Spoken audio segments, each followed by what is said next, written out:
Assalamualaikum warahmatullahi wabarakatuh. Waalaikumsalam warahmatullahi wabarakatuh. A'udzubillahi minasyaitonirrajim. Bismillahirrahmanirrahim.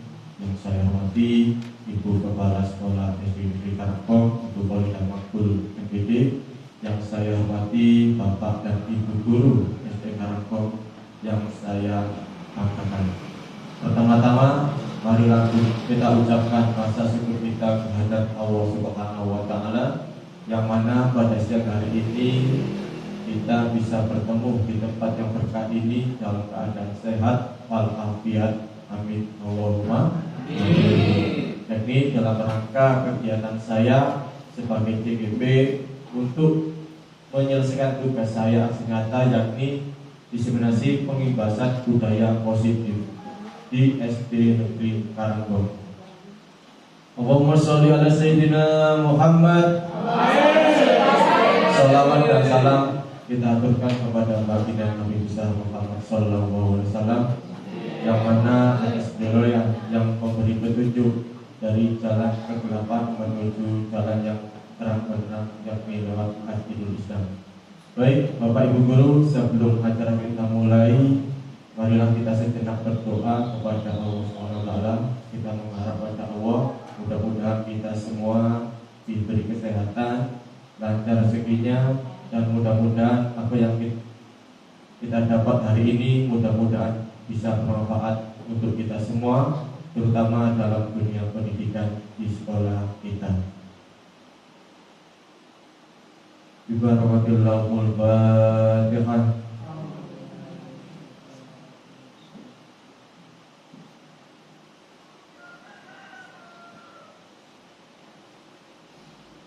Berdoa selesai.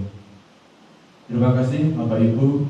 Sebelum acara saya mulai, saya memperkenalkan untuk Ibu Kepala Sekolah memberikan sepatah dua kata untuk kegiatan pada siang hari ini. Kepada Ibu Polida Makbul, waktu dan tempat saya persilakan.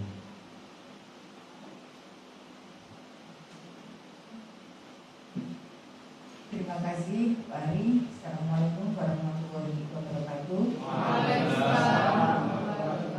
Alhamdulillah wa innalillah la ilaha illa huwa yang saya hormati, yang berbahagia, terutama Pak Ari selaku CGP Angkatan 10, serta Bapak dan Ibu pendidik dan tenaga kependidikan SDN Karangkong yang berbahagia. Puji syukur alhamdulillah kepada Allah Subhanahu wa Ta'ala, kesempatan hari ini kita semua masih dalam keadaan sehat walafiat, tidak kurang suatu apapun. Bapak dan Ibu, perlu diketahui bahwa pada pagi hari ini Pak Ari selaku CGP ingin melakukan diseminasi pengibasan budaya positif di SDN Negeri Karangkong.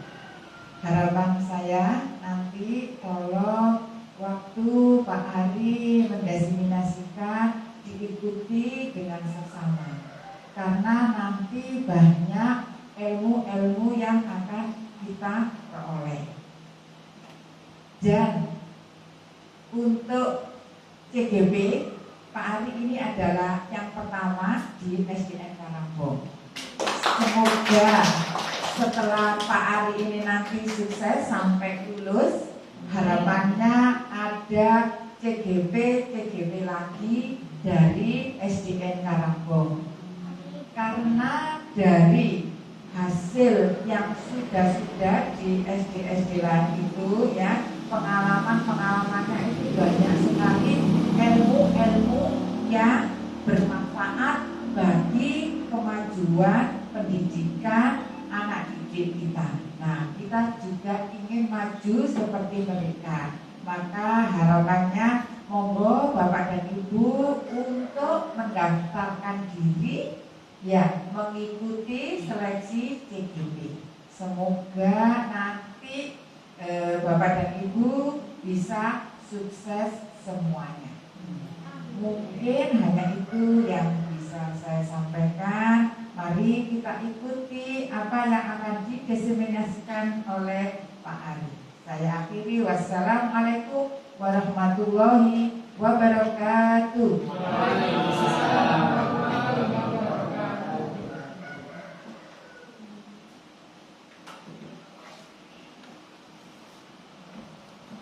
Baik, terima kasih Bu Farida atas sambutannya. Mudah-mudahan lebih semangat untuk kita semua untuk kedepannya.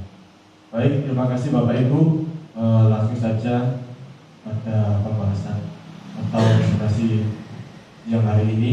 Sebelumnya saya mengucapkan terima kasih kepada Bapak Ibu semuanya atas waktu dan kelonggaran yang telah diberikan untuk kegiatan hari ini, dan saya mohon maaf apabila kegiatan siang hari ini mengganggu aktivitas Bapak Ibu guru semuanya. Mudah-mudahan apa yang kita dapat nanti bisa bermanfaat untuk Bapak dan Ibu guru semuanya, dan khususnya di sekolah SD Negeri Karangkong.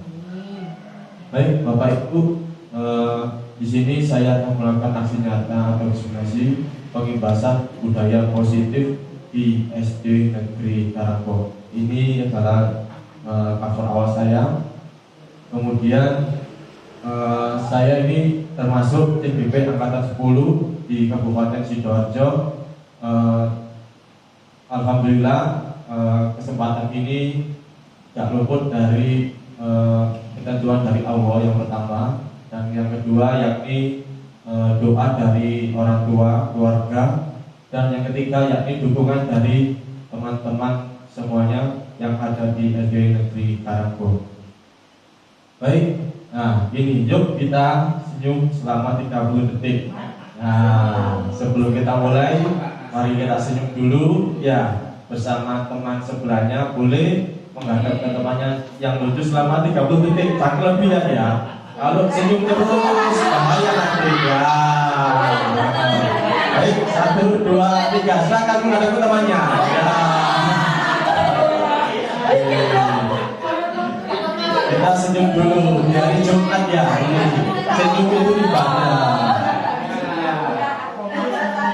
Oke, terima kasih Bapak Ibu. Belum 30 detik Bapak. Belum, masih besar berarti ya. Ulangi lagi, oke, siap. 1, 2, 3. Senyum menghadap ke temannya masing. Jangan lama-lama ya, bahaya nanti kalau lama-lama. Baik, kita buat kesepakatan forum diseminasi dulu. Yang pertama, menghargai siapapun yang berpendapat. Kemudian yang kedua, menjadi pendengar yang baik. Mungkin ada tambahan lagi dari Bapak Ibu?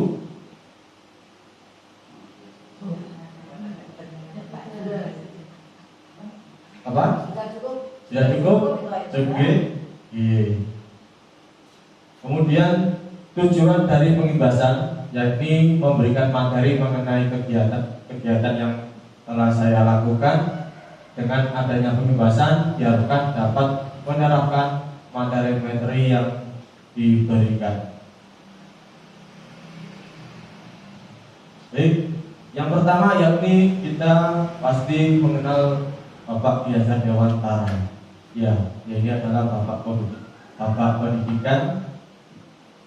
Tentu saja sampai saat ini pemikiran-pemikirannya masih dibutuhkan dalam dunia pendidikan. Ini adalah filosofi Biasa Dewantara dari materi modul 1D1 yang sudah saya pelajari. Saya ambil poin 3 ini.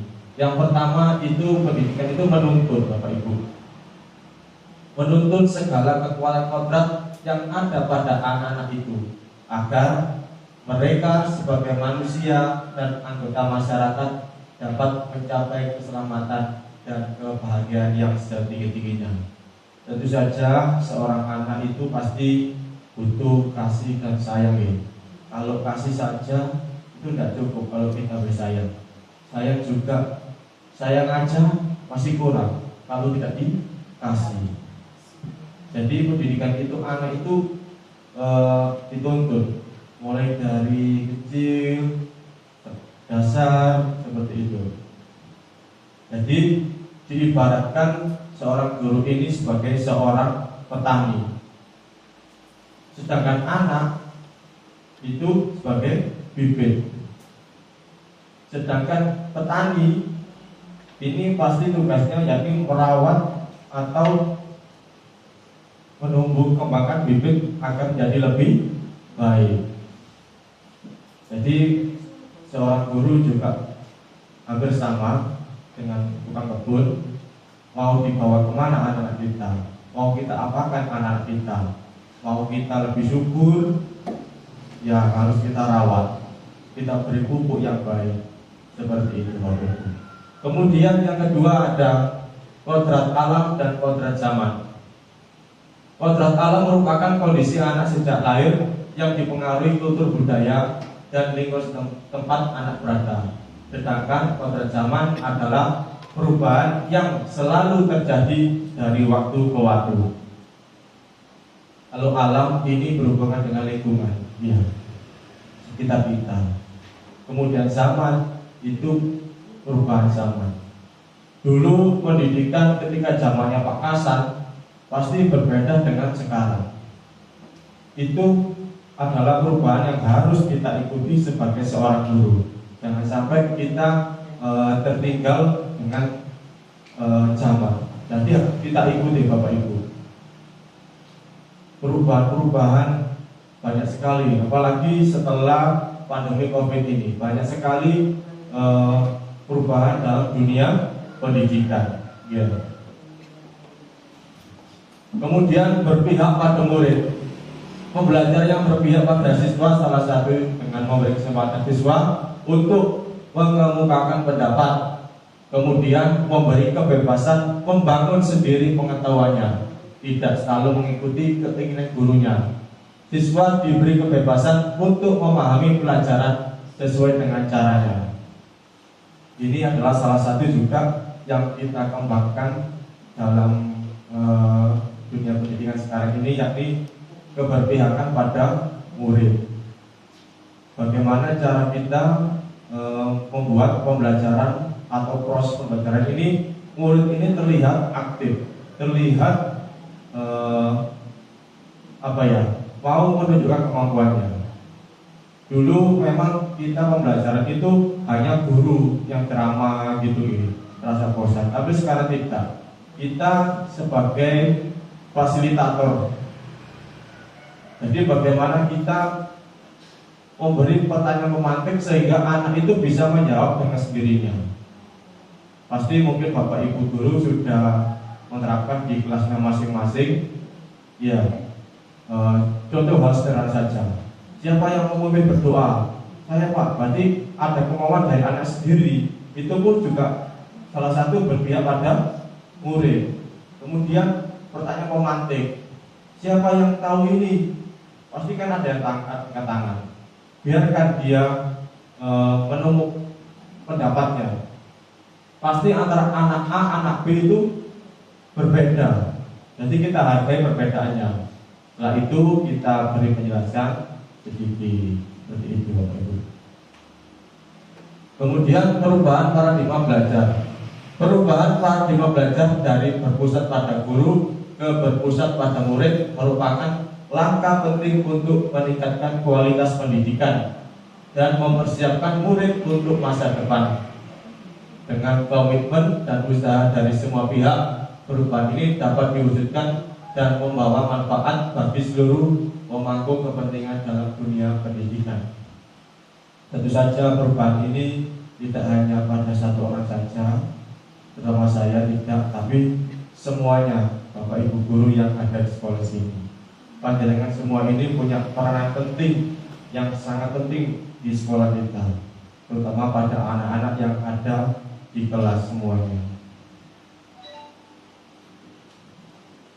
Kemudian budaya positif. Nah ini sekarang masuk ke intinya ya. Budaya positif merupakan sebuah konsep yang berfokus pada penciptaan lingkungan belajar yang aman, positif, dan suportif bagi seluruh anggota sekolah, termasuk murid, guru, staf, dan orang tua.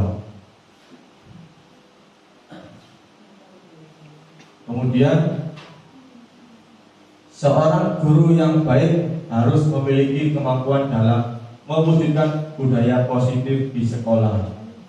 Budaya positif tersebut dapat dijalankan dengan penerapan konsep-konsep inti seperti ini ada 6 nanti yang akan saya paparkan. Yang pertama yakni disiplin positif, yang kedua motivasi perilaku manusia, yang ketiga keyakinan sekolah atau kelas, yang keempat kebutuhan dasar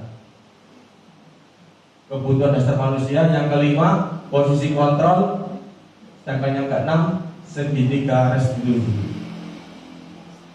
Tentu saja Bapak Ibu, budaya positif ini sebetulnya sudah diterapkan pada sekolah kita, mulai yang dari anak-anak datang ke sekolah itu kan salim ya, salim, sapa, senyum, sopan, santun, dan yang terakhir ada 6 senang ya.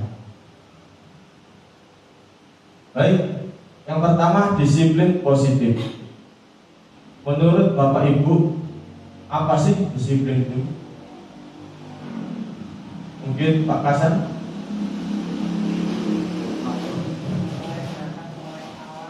Pikiran kita sudah berangkat dipenuhi dengan cara kejujuran sesuai dengan tupoksi masing-masing, tidak membahas orang lain dulu atau malas diri dulu, koreksi melihat diri kita, setelah itu koreksi diri kita di situ.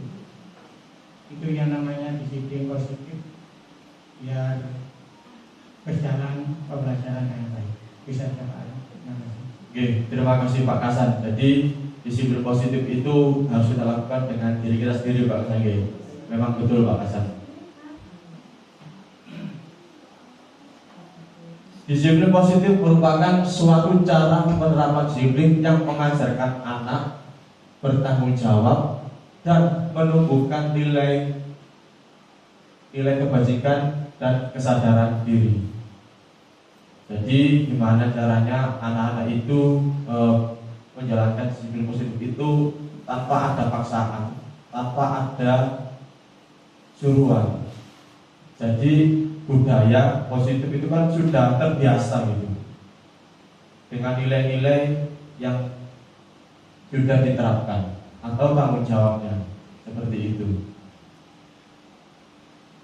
Kemudian disiplin positif lebih ke arah disiplin diri yang dapat mengontrol diri dalam melakukan segala tindakan. Jadi apa yang sudah disampaikan Pak Sari juga betul. Disiplin itu lebih ke arah pada kita sendiri. Baik Bapak Ibu, sekarang coba Bapak Ibu kepalkan tangan seperti ini Bapak Ibu. Oke. Coba Bapak Ibu bayangkan yang ada di kepala Bapak Ibu ini ada sesuatu yang berharga dalam kehidupan Bapak Ibu. Ya. Kemudian teman sebelah ini berupaya merayu, menggoda, dikasih uang, dikasih apa? Apakah Bapak Ibu mau Bapak? Tidak mau gitu. Bapak Kasan mau. Padahal ini sangat berpengaruh pada kehidupan Pak Kasan. Ya. Ya. Baik. Setelah kita pikirkan, yang mengendalikan tangan membuka ini siapa Bapak Ibu? Diri kita sendiri. Jadi posisi kontrol ini, tangan ini kita buka ini, yang mengontrol itu diri kita sendiri. Seperti itu Bapak Ibu. Jadi segala tindakan atau pelaku pasti ada tujuannya. Jadi yang bisa mengontrol siapa? Ya kita, diri kita sendiri. Seperti itu. Kemudian disiplin diri dapat membuat murid memahami dan menyadari berdasarkan motivasi internal, bukan akibat paksaan, pujian atau hukuman. Nah, ini tadi sudah saya sampaikan bahwa disiplin ini yang kita harapkan itu dari dirinya sendiri, dari internal, bukan dari eksternal, paksaan, pujian atau hukum seperti itu. Memang bukan tugas mudah, tapi setidaknya kita selalu berupaya untuk menumbuhkan budaya positif ini secara setiap hari kita selalu mengingatkan pada anak-anak jangan sampai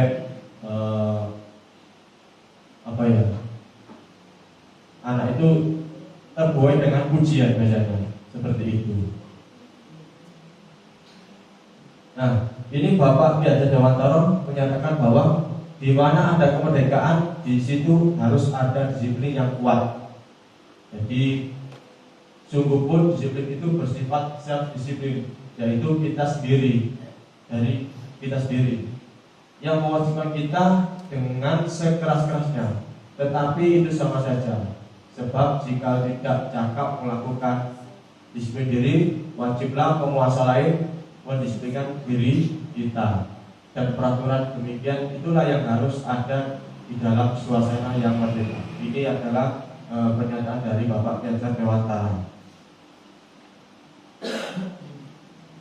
Kemudian definisi merdeka menurut Bapak Ki Hajar Dewantara, merdeka itu artinya tidak hanya terlepas dari perintah, akan tapi juga cakap buat memerintah dirinya sendiri. Jadi tanpa disuruh, dirinya sendiri ini sudah diperintah. Yang perintah diri sendiri bukan orang lain. Itu adalah yang dinamakan merdeka. Nah, kemudian nilai-nilai yang diterapkan mungkin sudah diserahkan pada Bapak Ibu guru semuanya, yakni 6 karakter dalam profil belajar Pancasila. Yang pertama, apa Bapak Ibu? Beriman, bertakwa kepada Tuhan Yang Maha Esa dan berakhlak mulia. Yang kedua, mandiri. Yang ketiga, berkebinekaan global. Yang keempat, gotong royong. Yang kelima, kreatif. Dan yang keenam, bernalar kritis. Baik, sekarang lanjut yang kedua. Tadi satu sudah. Yang kedua yakni motivasi perilaku manusia. Baik, ada 3 motivasi perilaku manusia. Yang pertama, untuk menghindari ketidaknyamanan atau hukuman. Ini adalah 3 motivasi diantaranya. Ini yang pertama itu yang paling rendah. Ya. Kemudian yang kedua, untuk mendapat imbalan atau penghargaan dari orang lain. Nah, kita pasti pernah melihat anak ketika disuruh atau ketika berbuat sesuatu, pasti kan ada yang mengharap imbalan atau pujian. Betul Bapak Ibu? Itu adalah datang bukan dari diri sendiri. Tapi tujuannya apa? Tujuan dia itu bukan dari diri sendiri, tapi tujuannya itu untuk mendapat imbalan atau penghargaan. Kamu tahu Bapak Ibu? Oke. Kadang anak-anak itu disuruh pengen mendapat pujian, pengen dapat imbalan, penghargaan. Jadi seperti itu. Kemudian yang ketiga, untuk menjadi orang yang mereka inginkan dan menghargai diri sendiri dengan nilai-nilai yang mereka percaya. Nah, yang ketiga inilah yang harus kita terapkan. Jadi bagaimana anak-anak ini belajar dan sebagainya itu atas dirinya sendiri, bukan dari penghargaan atau pujian dari orang lain. Memang PR kita semua sebagai seorang pendidik, terutama saya juga dalam menerapkan ini tentu tidak mudah, butuh kolaborasi dari Bapak Ibu guru semuanya. Yang ketiga yakni keyakinan sekolah atau kelas.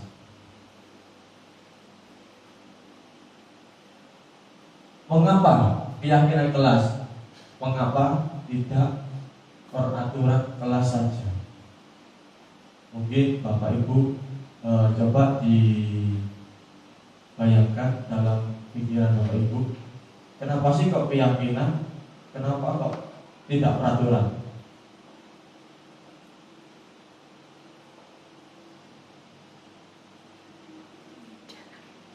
Tentu saja ini berbeda.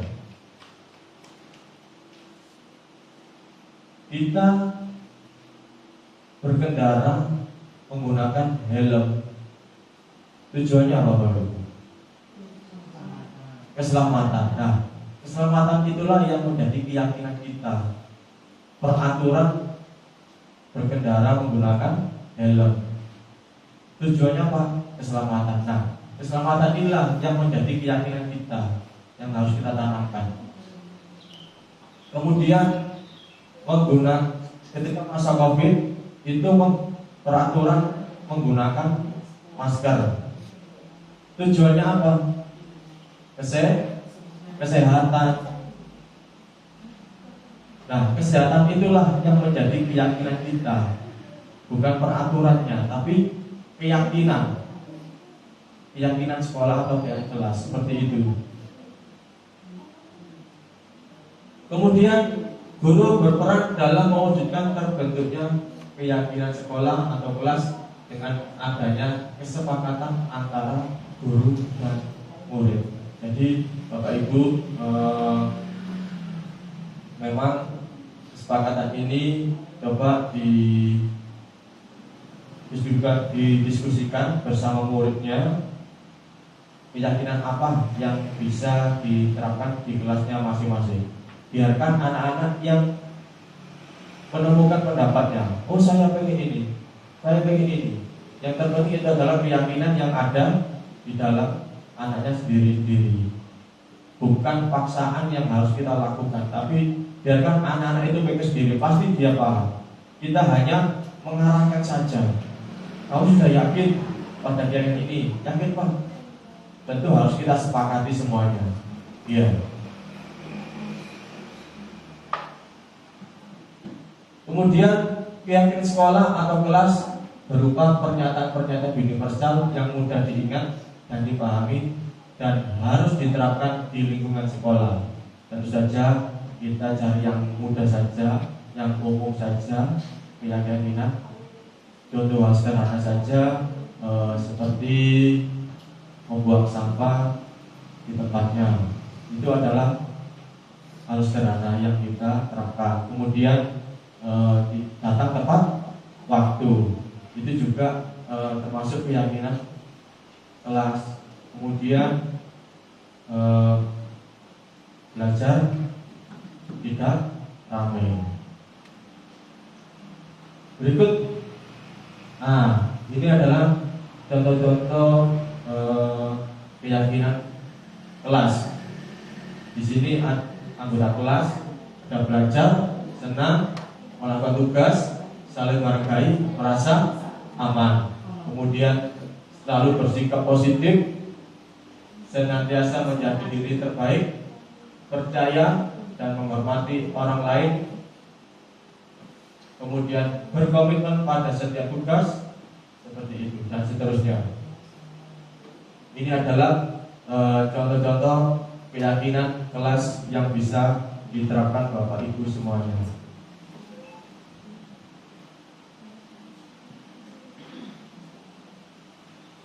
Baik, kita explain dulu, Jadi kita bermain, kita sambung kalimat. Jadi kalimat yang terakhir itu apa, nanti disambungkan ke siapa. Contoh, saya pengen makan soto. Pak Wirul, kemudian Pak Wirul, soto ayam di Lamongan. Kemudian Lamongan adalah daerah Jawa Timur. Nah, seperti itu Pak Wirul. Kalimat dikasih buka aja, nggak usah terlalu banyak. Oke. Yang mulai siapa ini? Halo? Ya, 3 kata, 3 kata saja. Oke, matur nuwun sudah diingatkan. Tepuk tangan untuk Bu Evi. Oke, baik. Oke. 3, 4, 5 boleh. Hebat. Pokoknya diambil kata belakang saja. Oke, Pak Wirul, monggo. Saya ingin bermain bola.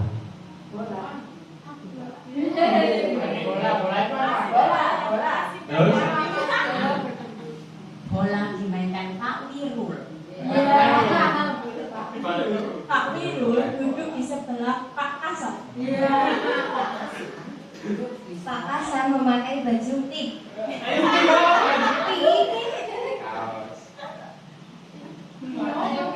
Pink kerudungnya Bu Mela. Kerudung Bu Mela. Bu Mela suka makan bakso. Bakso harganya 10.000.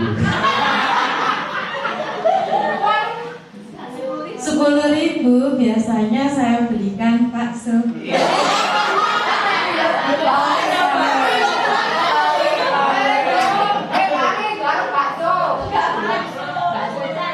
Bakso makanan khas dari kota Malang. Malang. Malang adalah kota yang dingin.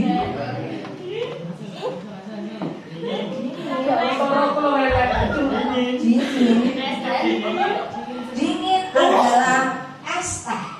Teh dalam minuman yang warna coklat. Coklat adalah makanan kesukaan saya. Saya suka makan mie ayam. Saya belum dibelikan mie ayam.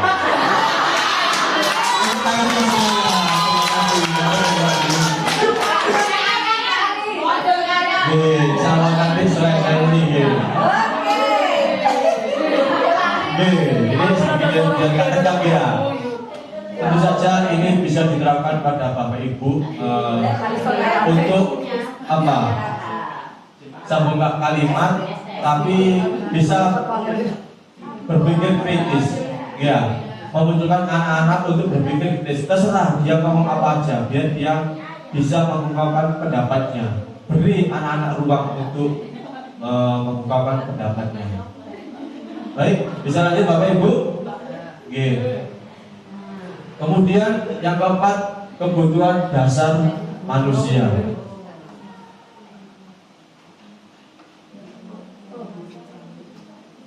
Ini ada pernyataan. Ketika seorang murid melakukan suatu perbuatan yang bertentangan dengan nilai-nilai kebajikan atau melanggar peraturan, pasti Bapak Ibu pernah melihat anak-anak melanggar peraturan. Hal itu sebenarnya dikarenakan mereka gagal memenuhi kebutuhan dasar mereka. Pasti setiap anak itu berbeda-beda Bapak Ibu. Kebutuhan apakah yang dibutuhkan anak tersebut? Di sini ada 5 Bapak Ibu. 5 kebutuhan dasar manusia. Yang pertama yakni bertahan hidup. Yang kedua, kasih sayang dan rasa diterima. Yang ketiga, ada penguasaan. Yang keempat, ada kebebasan. Dan yang kelima, ada kesenangan. Bertahan hidup itu bisa meliputi makan, rumah, dan kesehatan. Itu adalah kebutuhan bertahan hidup. Kemudian kasih sayang dan rasa diterima. Ini adalah butuh perhatian, kadang butuh tuntunan dari seorang guru atau orang tua. Saya yakin setiap anak itu pasti butuh rasa kasih sayang dan rasa diterima di kelas maupun di rumah masing-masing. Kemudian penguasaan. Kadang kita bisa melihat manusia itu pengen apa ya? Kebutuhannya itu pengen menjadi penguasa, pengen ini, pengen itu, seperti itu. Kemudian yang keempat yakni kebebasan. Pasti setiap manusia itu pengen punya rasa kebebasan, kebebasan bermain atau lain sebagainya, pasti kepengen. Kemudian kesenangan. Nah, kesenangan ini pasti anak-anak itu atau manusia itu memiliki hobi masing-masing, kesenangannya. Entah itu apa, pasti berbeda-beda. Pak Kasam sama Pak Wirul pasti punya kesenangan yang berbeda, tidak sama. Makanya itu ketika anak ada yang melanggar, itu mungkin ada penyebabnya, ada hal-hal yang harus kita ketahui. Apa sih yang menjadi kebutuhan mereka kok belum terpenuhi? Ya. Baik, selanjutnya, nah ini ada studi kasus. Ibu Sri, wali kelas 4, sedang bingung menghadapi ulah salah satu murid di kelasnya, namanya Tommy. Beberapa anak telah mengeluhkan Tommy yang sering kali meminta bekal makan siang mereka dengan paksa. Jika Anda menghadapi situasi seperti Ibu Sri, apa yang Anda lakukan? Menurut Anda, kira-kira apa alasan Tommy melakukan hal itu? Dari sini kita bisa menggarisbawahi, seringkali meminta bekal makan siang dengan paksa. Berarti kenapa sih Tommy kok minta itu? Kenapa? Berarti ada kebutuhan dasar manusia yang belum terpenuhi. Kebutuhan dasar bertahan hidup. Dia lapar, rasa lapar itu. Seperti itu. Kadang anak kan ada sih, ya memang sekolah ada, ya dia seperti itu. Minta, kita nggak tahu mintanya itu kalau memaksa. Ya seperti ini kita lihat. Ternyata memang kebutuhan perut ini adalah juga penting untuk tubuh kita. Nah ini jawabannya. Karena ia lapar dan orang tua tidak membawanya bekal makan siang, maka kebutuhan dasar yang sedang berusaha dipenuhi oleh Tommy adalah kebutuhan untuk bertahan hidup. Jadi Tommy merasa lapar karena tadi tidak sama temannya. Kemudian alasan yang kedua, karena dia merasa senang temannya jadi memperhatikan dia. Ketika temannya melaporkan tindakannya itu pada gurunya, dan gurunya memberitahu orang tuanya, sehingga orang tuanya jadi memperhatikan dia, maka kebutuhan dasar yang sedang dipenuhi Tommy adalah kebutuhan akan kasih sayang dan rasa diterima. Jadi diterima di sekolah juga di rumah juga. Itulah yang juga dibutuhkan untuk seorang anak. Tidak untuk anak, termasuk diri kita juga. Ya, di sekolah kita diterima, di keluarga juga kita diterima. Alhamdulillah, seperti itu Bapak Ibu. Kemudian alasan yang ketiga, karena temannya jadi takut dengan dia dan menuruti keinginannya, maka sebetulnya Tommy sedang berusaha memenuhi kebutuhan dasarnya adalah kekuasaan. Jadi kata kuncinya ini, takut dengan dia dan menuruti keinginannya. Dipaksa lagi Bapak Ibu. Dipaksa keinginannya mudah diberikan karena takut. Jadi kebutuhan dasarnya adalah kekuasaan, penguasaan lagi. Kemudian alasan yang keempat, karena dia merasa bosan dengan bekal makanan yang dibawakan ibunya dari rumah, karena ibunya selalu membawa bekal yang sama. Oleh karena itu dia mencoba makanan temannya yang beraneka ragam. Maka Tommy sedang berusaha memenuhi kebutuhannya akan kebebasan. Jadi apa yang sudah disiapkan ibunya, dia tuh merasa bosan. Dikei soto misalkan, dia tapi pengennya bakso.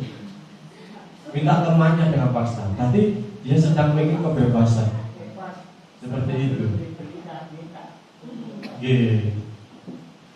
Kemudian yang kelima, karena ia melakukan karena iseng saja dan ia menikmati ekspresi wajah teman-temannya yang kesal karena diambil makanannya, dan menurut dia ekspresi teman-temannya itu lucu, maka tadi Tommy sedang berusaha memenuhi kebutuhannya akan kesenangan. Jadi Tommy jahil, artinya itu menikmati wajah temannya yang kesal.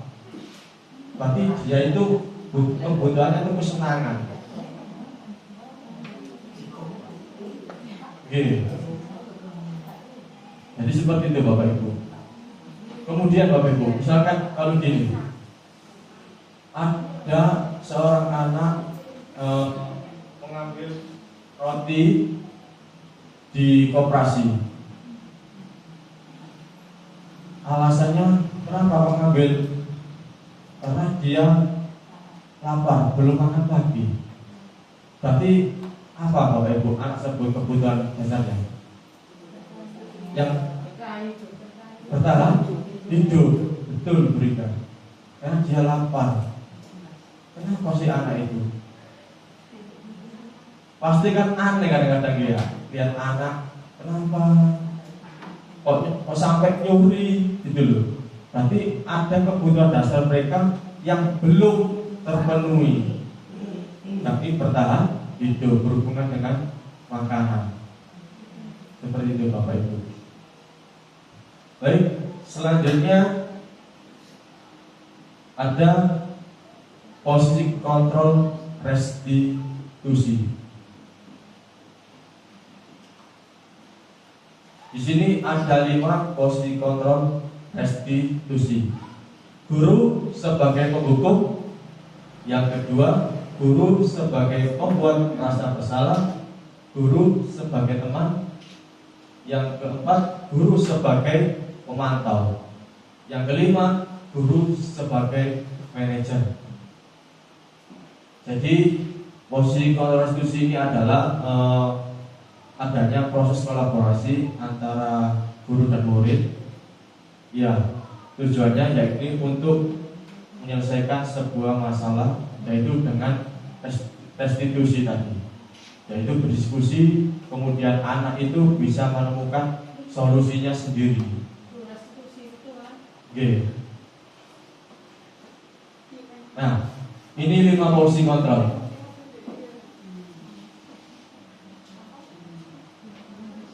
Dan ini adalah yang menghindari hukuman, menghukum dan membuat merasa bersalah. Kemudian ini sebagai teman, ini sebagai pemantau, kemudian ini sebagai manajer.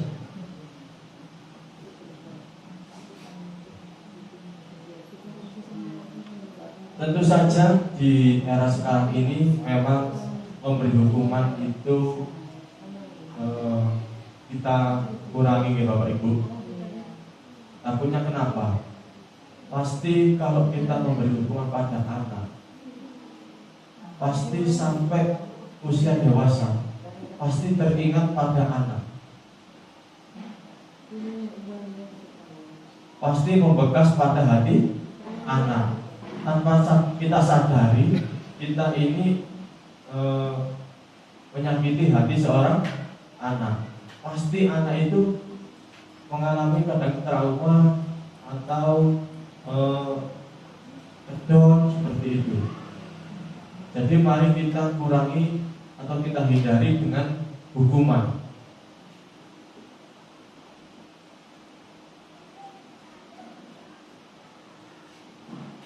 Memang zaman dulu kita saya sendiri juga pernah dihukum dan masih ingat juga, memang itu adalah sebagai salah satu contoh diri saya sendiri juga.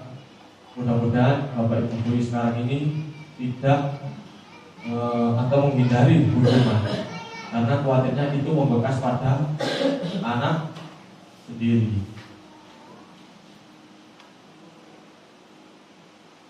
Kemudian dari kelima posisi kontrol, guru sebaiknya itu menggunakan posisi kontrol sebagai manajer, seperti ini tadi Bapak Ibu.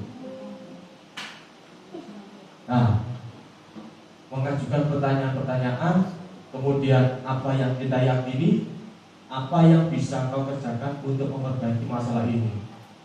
Kemudian menguatkan pribadi, murid meletakkan dirinya sebagai individu yang positif dalam dunia berkualitas. Kemudian bagaimana caranya saya bisa memperbaiki keadaan.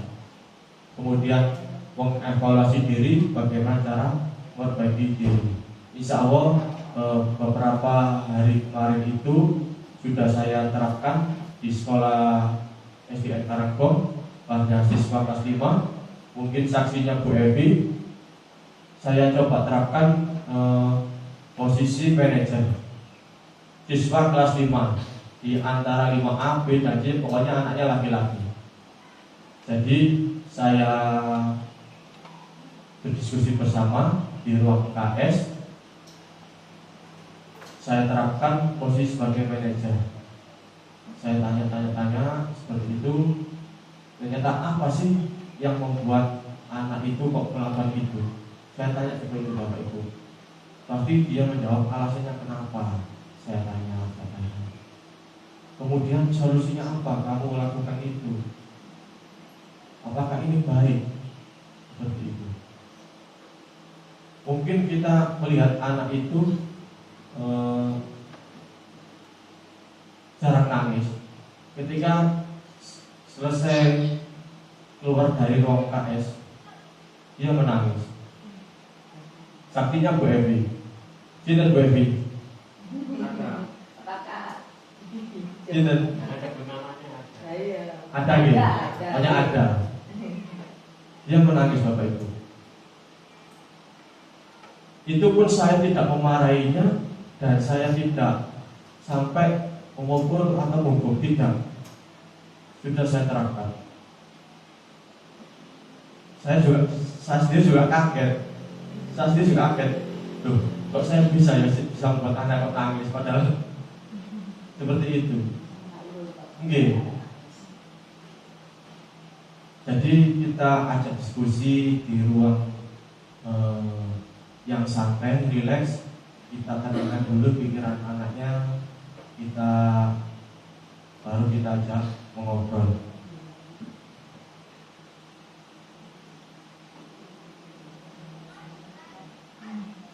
Ini tadi sudah.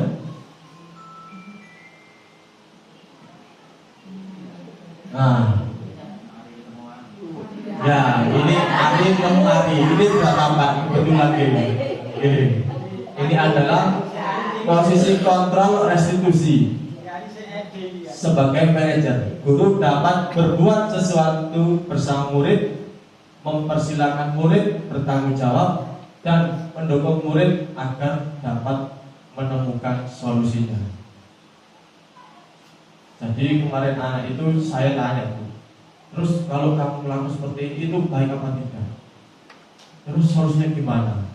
Saya hanya memberi pertanyaan seperti itu, tapi anaknya tidak sendiri. Bukan saya yang kamu harus gini-gini, tidak. Anak yang tidak sendiri. Jadi dari ketika ada alasannya, kebutuhan dasar manusia itu apa. Jadi kita tahu anak itu berbuat itu kan pasti ada alasannya. Kita mau berjalan pasti ada alasannya. Kenapa? Nah itu yang harus kita gali Bapak Ibu.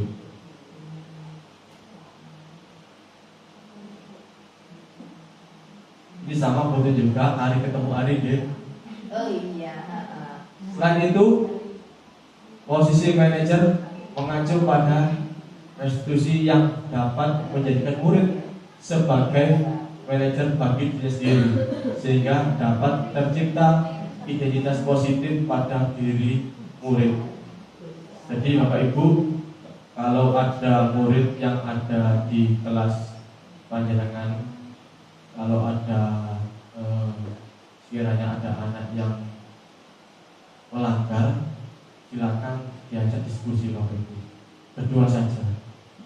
Saya yakin seorang anak itu pasti butuh tuntunan atau rasa kasih sayang. Rangkul Bapak Ibu. Memang dari murid kita sebanyak 350, tidak mungkin saya sendiri yang melakukannya. Harus juga kita berkolaborasi dengan Bapak Ibu semuanya. Ajak diskusi berdua. Setelah itu, tapi jangan lupa, setelah itu kemarin itu saya beri minuman, saya stimulus. Sudah, silakan kamu ambil demokrasi sebagai apa nih kejujurannya yang harus saya terapkan.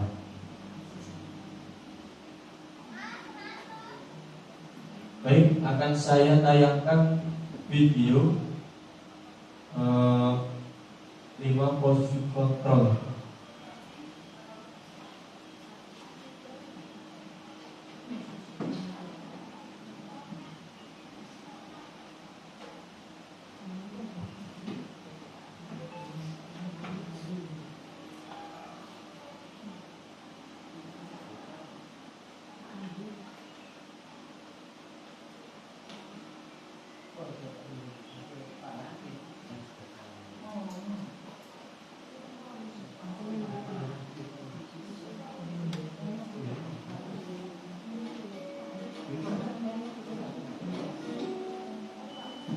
Salam bahagia Ibu dan Bapak guru hebat. Dalam penerapan disiplin positif restitusi, salah satu program yang Baik Bapak dikembangkan Ibu, adalah bisa posisi menyimak tayangan video berikut. kontrol dalam restitusi adalah proses perjalanan seorang pendidik agar dapat mengenali dirinya. Pada video kali ini, kita akan membahas tentang 5 posisi kontrol yang dikembangkan oleh Diane Gosling dan contoh penerapannya.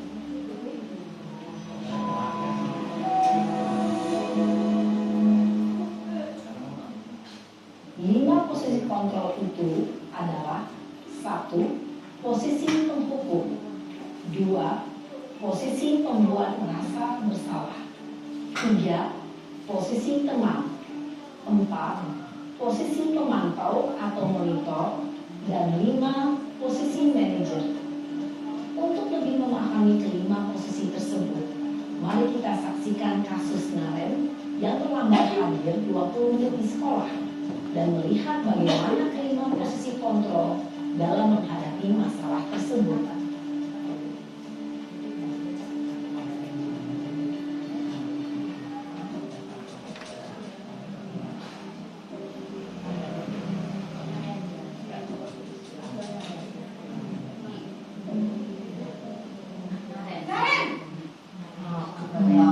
Sini kamu.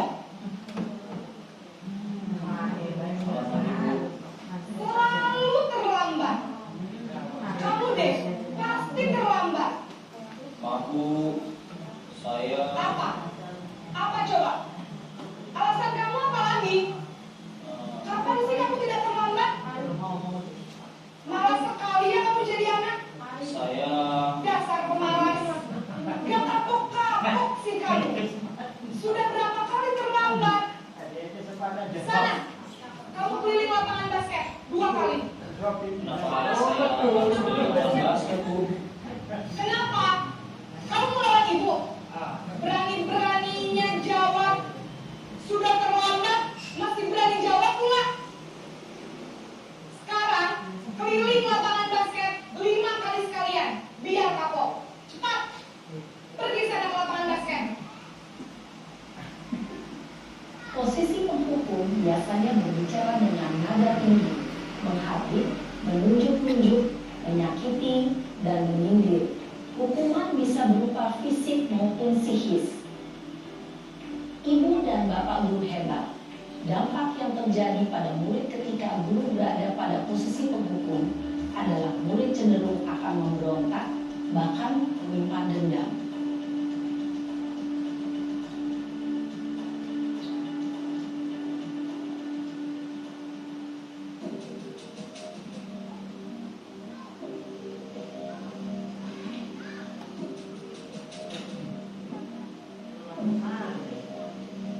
Naren!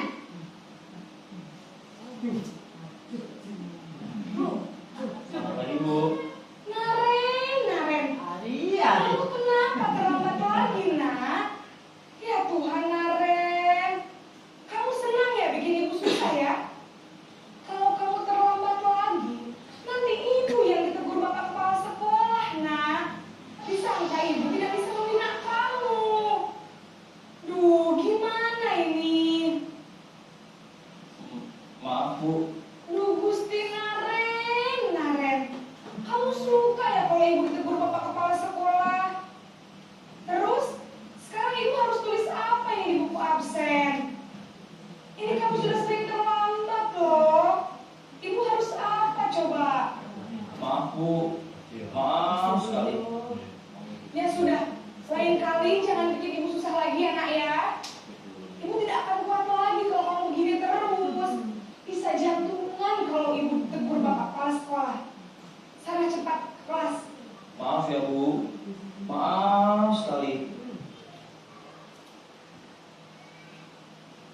Posisi pembuat rasa bersalah berbicara dengan nada tenang, cenderung lembut.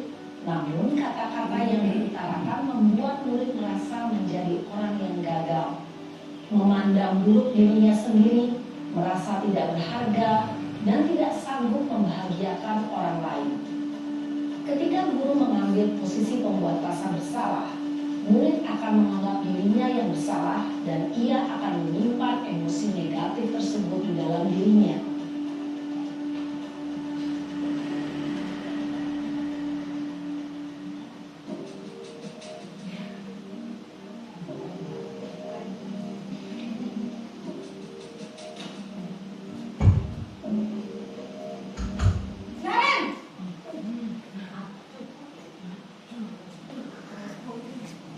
Selamat pagi, Bu.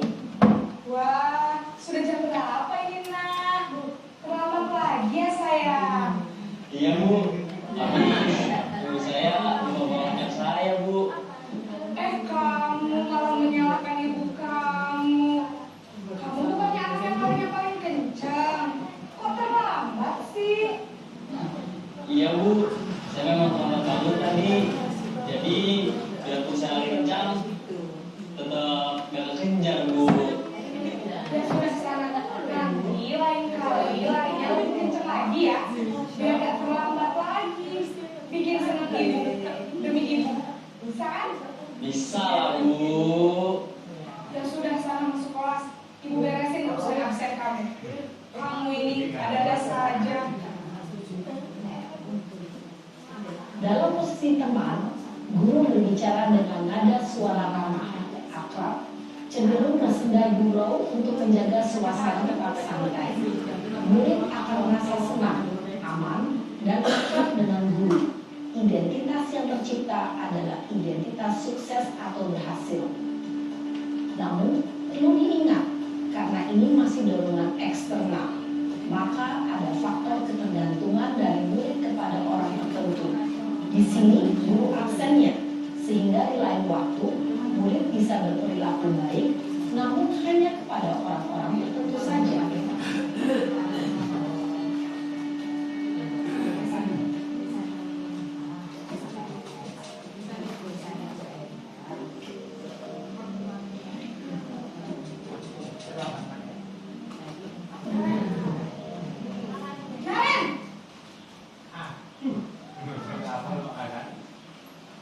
Selamat pagi, Bu. Nah, Ren, apa peraturan sekolah kita tentang jam berapa kita harus masuk sekolah, Nak? Kita harus di sekolah jam 7, Bu. Iya, betul. Sekarang sudah jam 7.20. Nah, Ren sudah tahu konsekuensinya jika terlambat hadir. Paham, Bu. Saya harus tinggal kelas pas jam istirahat selama 20 menit. Iya, benar. Konsekuensinya demikian. Jadi nanti jam 9.30 pas istirahat, kamu harus tinggal di kelas, kerjakan tugas tambahan untuk ketertinggalan kamu, ya? Baik, Bu. Posisi pemantau mengandalkan penghitungan atau data untuk mengontrol murid. Guru mengarahkan murid berdasarkan peraturan dan konsekuensi. Seorang pemantau menunjukkan bahasa tubuh dan ekspresi wajah yang datar dan cenderung formal.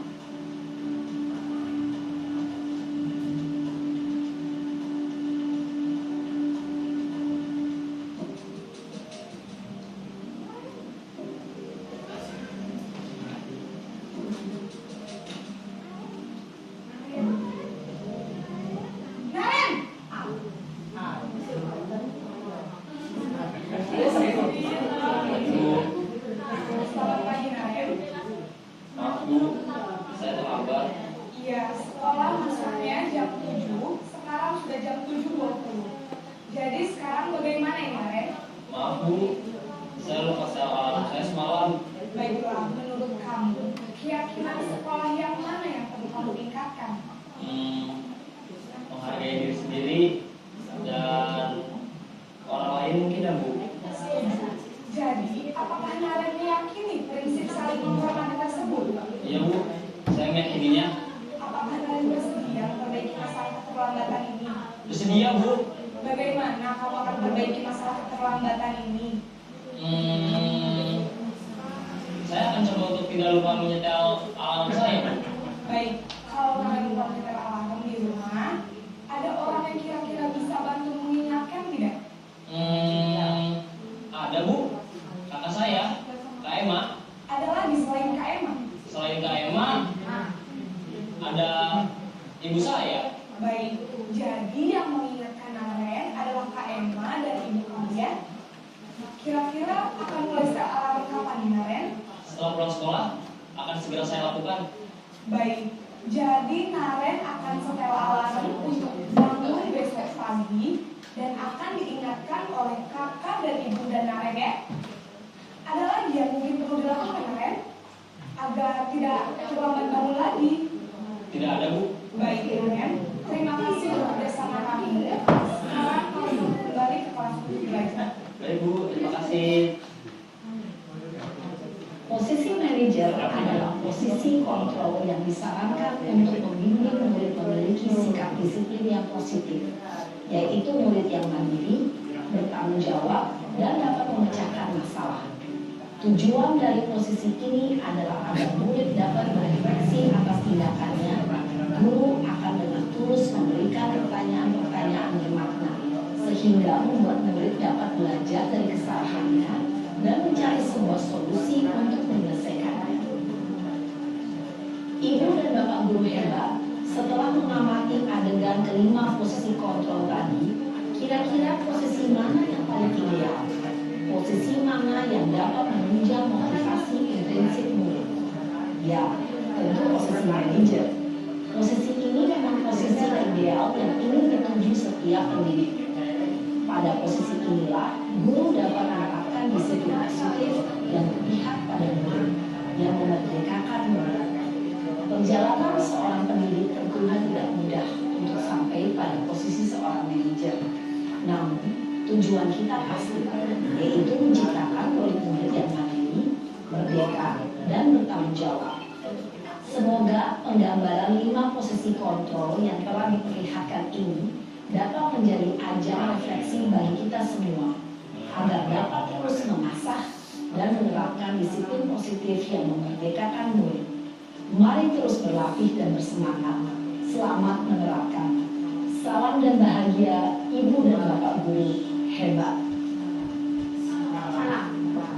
Baik Bapak Ibu, ini tadi adalah tayang video 5 posisi kontrol. Tentu saja yang harus kita terapkan yang ke mana Bapak Ibu? Yang kelima sebagai manajer. Jadi kita tuntut anak Bapak Ibu, biar anak-anak itu mengeluarkan dari internalnya sendiri, bukan dari orang lain. Seperti itu.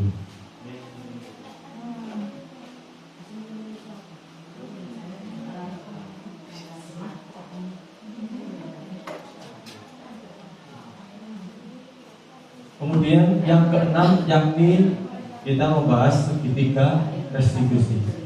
Tahapan dalam segitiga restitusi itu ada 3. Yang pertama, menstabilkan identitas. Yang kedua, validasi tindakan yang salah. Yang ketiga, menanyakan keyakinan. Menstabilkan identitas dilakukan berdasarkan prinsip bahwa membuat kesalahan adalah bagian dari proses pembelajaran yang nantinya akan menggeser identitas gagal ke arah identitas sukses. Ini fotonya sama, Ari ketemu Ari, kebetulan printnya namanya Ari, saya juga Ari. Kemudian lanjutannya tadi ya, berbuat salah itu hal yang manusiawi. Tidak ada manusia yang sempurna. Kita pasti bisa menyelesaikan permasalahan ini. Bapak Ibu tidak tertarik untuk mencari tahu siapa yang benar, siapa yang salah. Jadi kita lebih tertarik untuk menyelesaikan masalah. Kalau kamu menyalahkan dirimu sendiri terus-menerus, apakah kamu bersikap baik kepada dirimu sendiri? Jadi ini adalah sebagian langkah awal untuk menstabilkan identitas. Biar anak-anak itu yang menjawab diri. Kita hanya memberi pertanyaan. Kemudian yang berikutnya kedua, validasi tindakan yang salah. Ini dilakukan berdasarkan prinsip bahwa setiap perilaku berupaya memenuhi suatu kebutuhan tertentu, sehingga guru atau orang tua akan bergeser dari pemikiran stimulus respon menjadi proaktif, serta akan lebih mengenali dan mengakui kebutuhan murid atau anak. Kemudian kamu pasti punya alasan mengapa melakukannya. Nah, ini pasti ditanya Bapak Ibu, alasan kenapa sih kamu kok melakukan itu? Kamu boleh tetap berusaha menjaga sikap itu, tapi tambahkan sikap yang lain yang baru. Kemudian, maukah kamu belajar cara lain untuk mendapatkan yang kamu butuhkan tanpa harus memukul? Ini adalah mungkin contohnya ketika bersangkutan ini. Kemudian yang ketiga, menanyakan keyakinan. Jadi kita tanyakan pada anak-anak. Ini dilakukan dengan memberikan pertanyaan-pertanyaan bermakna kepada murid atau anak untuk memunculkan motivasi secara instintif atau pada dirinya sendiri, sehingga mampu mengaitkan keyakinannya dengan tindakannya salah. Jadi biar anak itu yang jawab diri, apapun alasannya anak, pasti mereka punya alasan sendiri. Kan setiap anak itu berbeda-beda. Kemudian, nah, apa nilai yang kita pelajari di sekolah kita? Itu yang harus kita tanyakan pada anak. Kemudian nilai-nilai apa yang telah kita sepakati? Tentu saja tadi kita sudah membuat kesepakatan kelas, seperti juga kemudian kelas yang ideal itu seperti apa, kamu ingin jadi anak seperti apa. Nah, ini juga perlu ditanyakan pada anak. Saya yakin anak-anak itu pasti punya keinginan yang berbeda. Kamu ingin jadi anak apa sih nanti? Pasti ingin jadi anak yang baik atau anak yang lain dan sebagainya.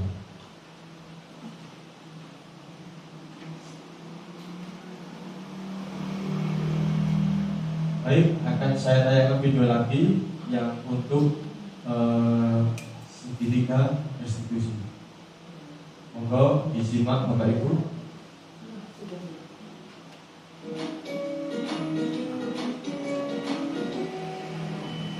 Salam dan bahagia Ibu dan Bapak guru hebat. Pada video kali ini kita akan membahas tentang salah satu program disiplin positif yang diterapkan di lingkungan sekolah yang dikenal dengan nama restitusi.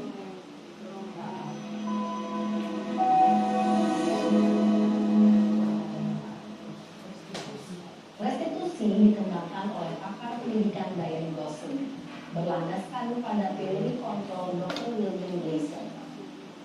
Segitiga restitusi adalah suatu proses dialog yang dijalankan oleh guru atau orang tua agar dapat menghasilkan murid yang mandiri dan bertanggung jawab.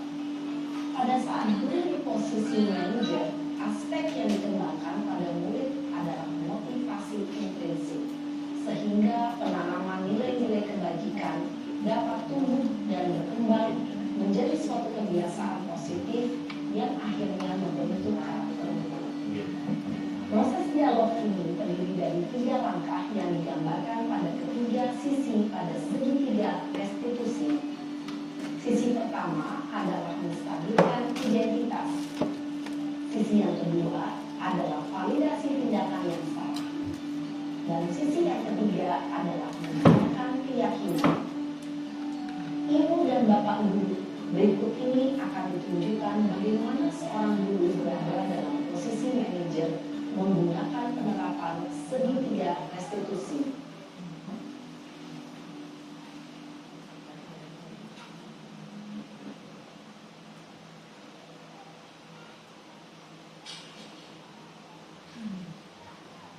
Siang saya. Sudah lama ketemu saya. kesel banget. Masa aku dikatain tukang fitnah, Pak? Ya aku marah lah. Aku dari katain Eka di depan kelas. Kesel banget. Oh begitu. Ya pasti kamu marah dan kesal. Bapak juga akan marah apabila ada yang menuduh Bapak seperti itu. Kemudian pada saat itu kamu mau melakukan apa? Ya saya langsung ngatain Eka lah, Pak. Kesel banget. Saya bentak-bentak dia di depan teman-teman lain. Oh begitu. Pasti kamu melakukan seperti itu karena suatu alasan tertentu kan? Iyalah, masa saya diam saja, Pak? Ya saya bela diri lah. Masa saya dituduh tukang fitnah? Ya wajar lah. Mempertahankan harga diri itu sesuatu yang penting buat kamu. Untung kamu tidak bertindak lebih gegabah lagi. Hanya membentak-bentak. Iya, Pak. Untung saya masih bersabar dan hanya membentak saja. Sudah gemes padahal. Saya pasti bela diri lah. Ya pasti ya. Tapi kamu memilih untuk tetap bertahan dan bersabar. Kamu memilih untuk tidak berbuat lebih parah lagi. Nah, sekarang coba kita lihat lagi tindakan kamu yang bentak-bentak Eka di kelas. Tindakan kamu itu kira-kira sesuai dengan keyakinan kelas atau prinsip kamu tidak? Enggak lah, Pak. Capek, Pak, jadi pemarah. Jadi keyakinan atau prinsip mana yang kurang sesuai dengan keyakinan? Saya sebenarnya sangat menghargai orang lain. Mungkin saat itu saya menjadi emosi, jadi tidak menunjukkan sikap itu. Kamu meyakini tidak? Menghargai orang lain itu penting buat kamu. Yakin lah, Pak. Iya, setuju. Kita harus saling menghargai. Namun ada juga keyakinan yang disepakati yang perlu kita jalankan apabila kita sedang marah, kan? Ya, saya bisa lebih proaktif, mulai dengan diri sendiri. Saya bisa jadi lebih sabar, mengambil keputusan dengan sedikit, mau apa selanjutnya. Kira-kira kamu bersedia memperbaiki masalah ini tidak? Bersedia, Pak. Kalau kamu memperbaiki masalah ini, kamu akan menjadi orang seperti apa? Saya akan menjadi orang yang bertanggung jawab kali ya, Pak. Dan senantiasa proaktif. Iya. Menurut kamu, bagaimana rasanya menjadi orang seperti itu? Ya nyaman lah, bangga bisa bersabar dan menahan diri. Baiklah kalau begitu. Yuk kita pikirkan bagaimana memperbaiki masalah ini.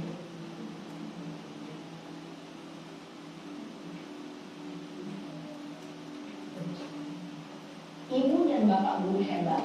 Baru saja kita menyaksikan contoh bagaimana seorang guru berada dalam posisi manajer menggunakan penerapan segitiga restitusi. Mari kita bahas satu persatu.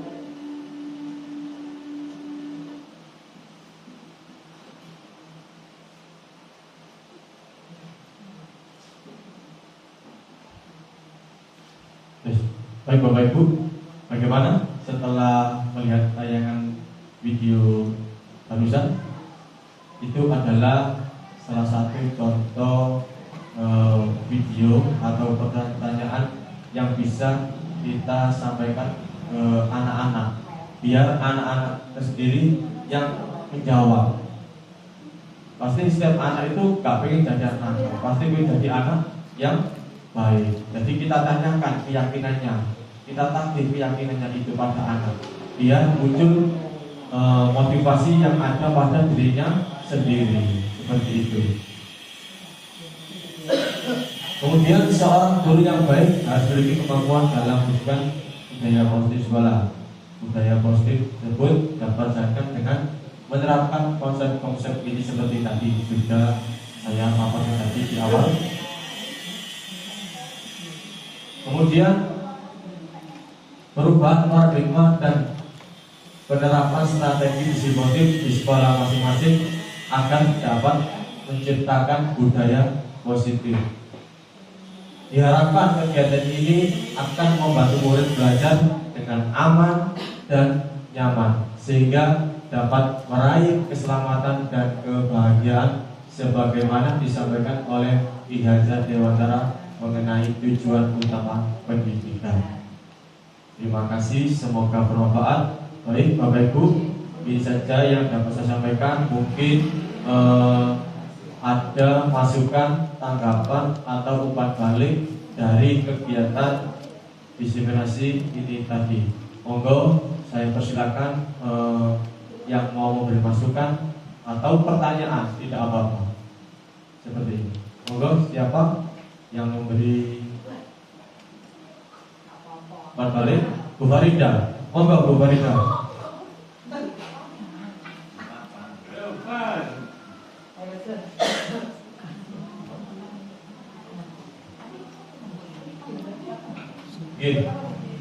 Jadi buat apa? Terima kasih Pak Ari. Terima kasih juga untuk segala yang tadi diinformasikan Pak Ari, materi tadi tentang disiplin positif dan juga tentang restitusi, segitiga restitusi ini sangat menginspirasi bagi kami semuanya. Bagaimana kita menghukum atau tidak menghukum anak dengan cara yang seperti konvensional dulu, tetapi lebih ke arah yang lebih mendidik lagi.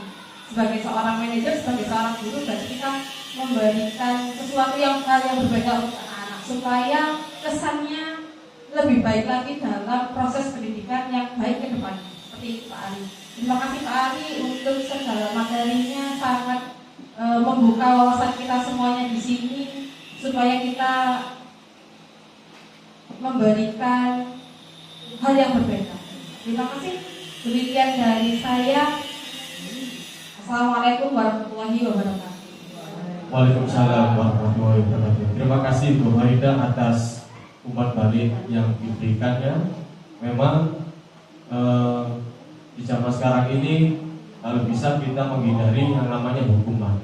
Mari kita terapkan segitiga restitusi ini. Kenapa kita menghindari itu? Karena tanpa kita sadar sendiri, biar kita tidak menyakiti hati seorang anak atau murid. Pasti seorang anak itu akan terus teringat sampai usia dewasa itu. Tapi kalau keingatannya itu yang buruk, ini yang menjadi hal yang tidak baik untuk murid. Maka selamanya kita akan dikenal yang tidak baik. Marilah kita terapkan tadi yang namanya segitiga restitusi seperti yang contoh video tadi. Terima kasih Bu Farida atas umpan baliknya. Mungkin dari Bapak Ibu guru yang lain bisa memberi pertanyaan atau umpan balik, masukan, boleh, monggo dipersilakan.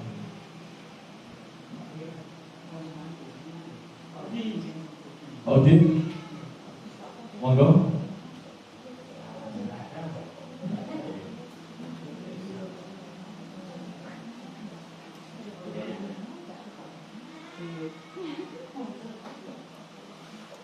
Monggo Pak Audit. Untuk hari ini katanya disuruh bertanya, saya tak bertanya. Pertanyaan boleh, umpan balik, masukan boleh.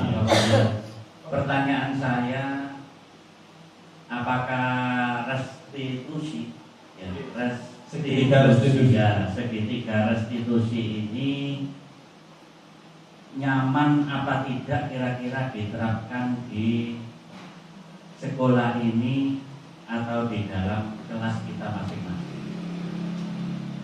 Ini pertanyaan yang pertama. Yang kedua, harapan kami mudah-mudahan segitiga restitusi ini sangat bisa diterima oleh anak-anak di lingkungan sekolah kami. Ini aja pertanyaan dan saran saya. Oke, terima kasih Pak Udin atas pertanyaan yang diberikan kepada saya dan masukannya. Tentu saja segitiga restitusi ini bisa diterapkan ke semuanya, Pak Udin.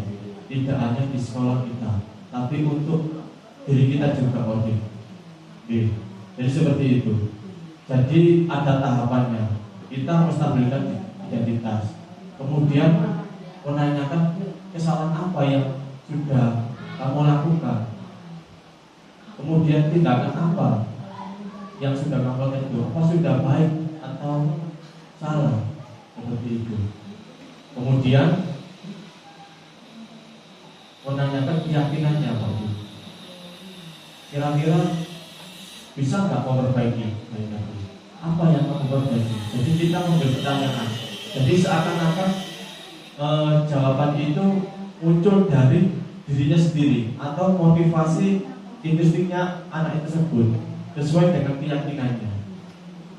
Tadi sudah saya jelaskan, pernah saya terapkan di sekolah ini dalam beberapa waktu kemarin pada kelas 5.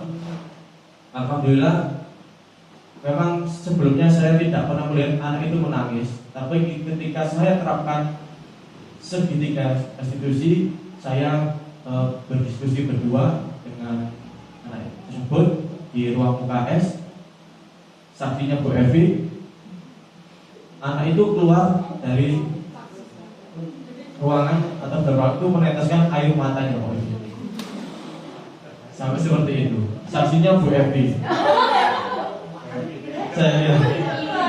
Karena yang berada di situ Bu Evi. Sebelumnya saya belum melihat anak itu menangis Odin.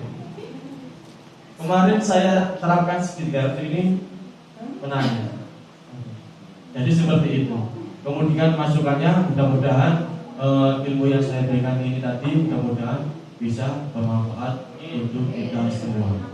Baik Bapak Ibu, ada lagi? Tidak ada lagi?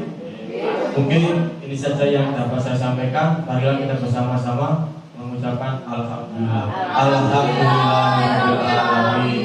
Saya akhiri. Assalamualaikum warahmatullahi wabarakatuh.